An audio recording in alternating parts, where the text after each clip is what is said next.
The original muscle car, 1964 GTO, and I think we have one of the best ones you'll find on the planet. For one, it's Pontiac Historical Service documented. This car was born like you see it, no question. Factory Nocturne Blue, which is amazing, with a white interior, which is double amazing. Under the hood is the number matched 389 tri-power engine. It was born a tri-power. 4-speed trans was born a 4-speed. Posi rear was born a posi. Has the upgraded ride and handling suspension, the metallic brakes. This is an amazing car, body off frame, restored to the way it was born. Go to volocars.com, you'll see 200 classic cars. Each will have a price tag and a monthly payment, including this one right here. But for right now, why don't we go for a spin? So this was the car that's been given credit as the first muscle car. John DeLorean was working for Pontiac. I think he was an engineer. Him and some of the other people devised this plan. They put a 389 in there and it fit. So they wanted to sell, a muscle car package. But Pontiac had a strict limit. I think 320 cubic inches was the most they would allow in a car this size. John DeLorean figured out a way to get around it. Let's put it in as an option. The GTO package was an option. It was not a model. The engine was an option. So that's how the muscle car supposedly was born. So this one here is fantastic body, all straight, all clean. Little squiggly line in the paint right there. I don't even know what that is, but this is all beautiful. A couple little lines right here as well. The metal flake is all laid out evenly. It's polished like glass. These are big flat quarter panels. I've had several 65 GTOs, which is very similar. Long flat panel. This is laser straight. I'm looking into a blue mirror. Lines up, spot on. Shuts real nice, no vinyl top. The roof is all straight and beautiful. All lines up beautifully. Of course, no rust. All looking really sharp as the dual scoops on the hood. All lines up square, flush. Really nice, glossy, beautiful paint. There's some real faint lines. I think there's sanding marks from in the primer under the paint that show up in just a few places. Honestly, it's the first time I've even noticed them because I'm inspecting the car right now. But this is all gloss paint. It's a mirror finish right down to the bottom. This door lines up beautifully. Shuts real nice, clean, and solid. So all of the trim, whether it's stainless or chrome, all of the trim, even the correct antenna, the handles, even the locks are polished, all looks beautiful. As GTO emblems are sparkling, the arrowhead emblem. This back here, look how the tail lights are there, and then you have the red paint here. There's where you put the fuel. This is all really nice looking. Again, a little bit of the black paint's flaked off right there. The red is picked up everywhere. Bumpers re-chromed and fits the body real nice. Even the wheel well moldings are polished. So those are called poverty wheels. They're the base rim. Hubcaps look like in mint condition. The rim's painted real nice. And it has the reproduction Uniroyal, US Royal, Redline tires. Got a mirror on one side. All the glass was replaced all the way around. I rolled up a couple of the windows and the vents, and the glass was all replaced. Up front here, it has the correct T3 headlamps. This whole grille assembly has been restored. The bumpers repainted. All looking really nice. These look like new. So the outside of the car is beautiful. So is the inside. Let's check it out. We're going to open the trunk. You're going to want to stay with me and see that beautiful interior and that tri-power motor. This is beautifully restored, all painted blue. The stickers replaced, the latch replaced. And it does have a trunk light. The bulb's out of it. They take the bulb out so you don't kill the battery. The jamb is painted slick. Look at this. This is how the factory knew where to center the weather strip. So somebody bought new weather strip and they actually put the lines back on it. They restored this car to be factory correct. All clean metal inside, painted blue, not the spatter finish out of a can, but it's all the way it should be. A restored rim with a matching reproduction redline tire like the others. Uh, all restored or new jack assembly, the two-piece mat. We're going to throw in a car cover for you too. All new wiring and hardware on the taillights as well. Quarter panels got their part numbers. Looks like original spot welds in the jamb here. I didn't tell you the other cool part. This was a barn find as well. Car was sold new in Pomona, California, Southern California. The door latch assemblies are completely replaced. Door jambs are painted beautifully. The weather strips and sill plates were replaced. Now it's a factory white interior car. It all looks new. The door panels, the armrests, the handles and cranks, the trim on the doors all looks wonderful. I'll get back to the barn find story here in a minute. Optional dash pad. All the metal inside's been painted. All the trim is beautiful. It has the machine turned instrument panel. Only 19 miles on the restoration. We put a few miles on it. We did our service. We spent about $5,000 going through this car, getting everything dialed in. It has a tachometer. Even the heater control panel, radio, the knobs, all look beautiful. Nice clean. This must have some sort of hidden stereo because that's where you would plug in your device to play your music. New glove box liner.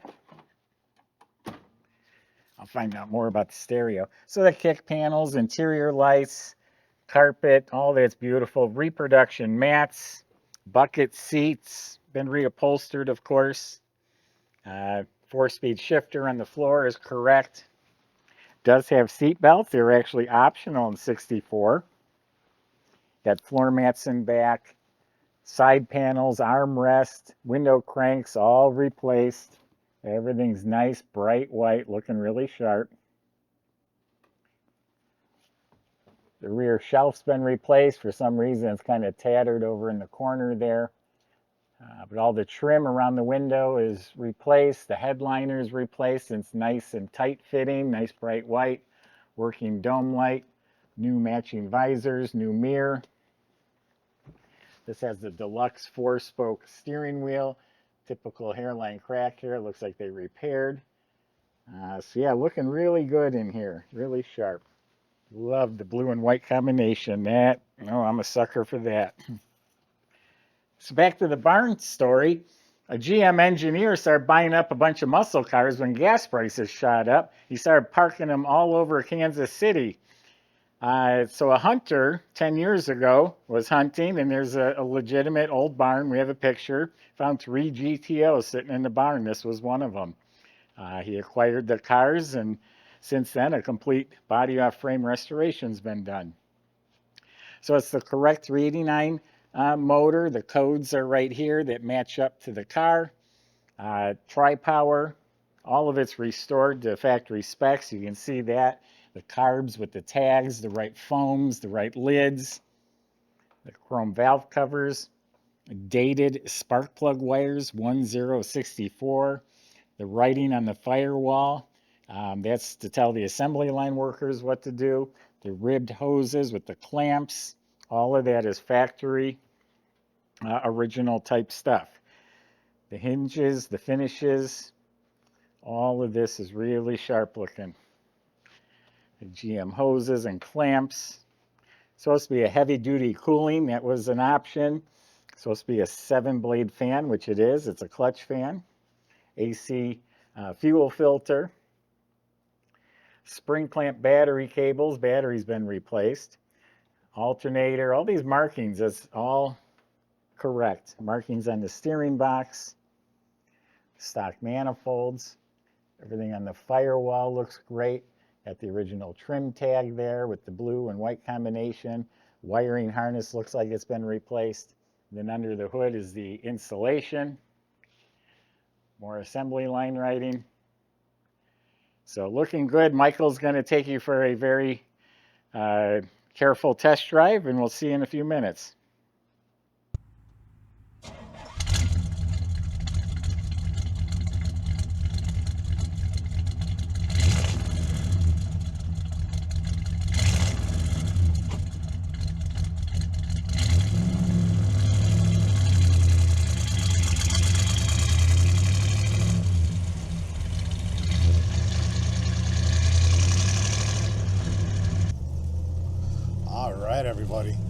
Got a super sweet GTO to cruise here today.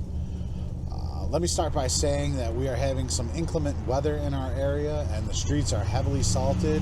So we're doing this test drive on a private test track, and we don't salt out here, so we're all good.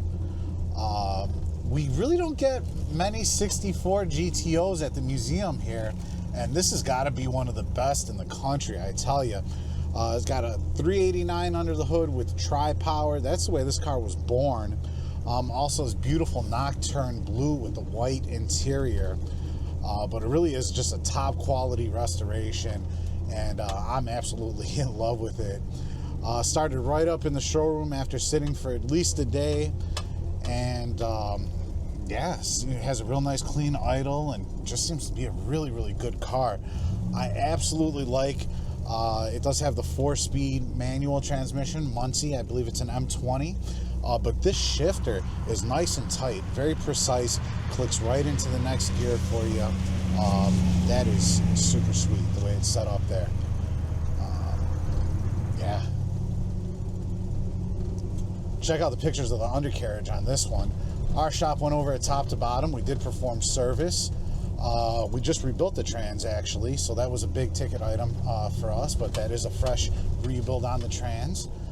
And yeah, if you want to come test drive it yourself, you're more than welcome. Just contact our sales department and check out all the details and the full description on volocars.com. So underneath this car is also like new. The body was off the frame for restoration. The underbody, the floors, the braces, all of that is mint condition, clean metal, painted a nice satin black. All of the frame and chassis components were all prepped and painted more of a semi-gloss black. This was ordered with the ride and handling package and the F40 suspension. From what I can tell by reading up, stiffer springs, shocks, sway bar, that sort of thing. And that's all been rebuilt. Ball joints, bushings, all rebuilt, replaced, detailed, front to back. It has the optional metallic brake linings it was ordered with. All of that brake system was restored to the lines. The e-brake assembly is new. Correct dual exhaust system. They're staggered size mufflers, and I've asked this question before. I've only seen it on Pontiacs. Why is that? Why staggered mufflers? One's bigger than the other one. If there's a reason for it, why wouldn't a Chevelle or a 442 have it? Fuel system all replaced, the tank, the straps, the lines, you name it. You look up at the bottom of the motor, it's immaculate, correct starter. The Muncie M20 4-speed, it's the correct 4-speed. We rebuilt the transmission, we replaced the flywheel, had a little clutch chatter, a little bit hard to go into second gear. We took care of all of that. Shift linkage all looks good. Rebuilt drive shaft goes back to posi rear end. So front to back, completely restored, amazing package of colors. You know, it's one thing to find a tri-power, but then it's automatic, or find a tri-power 4-speed, and the car is a less desirable color. This whole package, these colors alone sold me on the car. The 4-speed, the tri-power, the options. The story, it'll come with a picture of this and 2 other GTOs sitting in an actual barn. So many people say, oh, I got a barn find, and it's in a metal pole barn or in a garage. This is right out of a barn. And then, again, completely restored. Got a special car here. Go to volocars.com where you can see a lot more about this one. Talk to the salesman. They'll help answer your questions, like how you're going to get your GTO delivered home and how to get financing if you need it. Thanks for watching.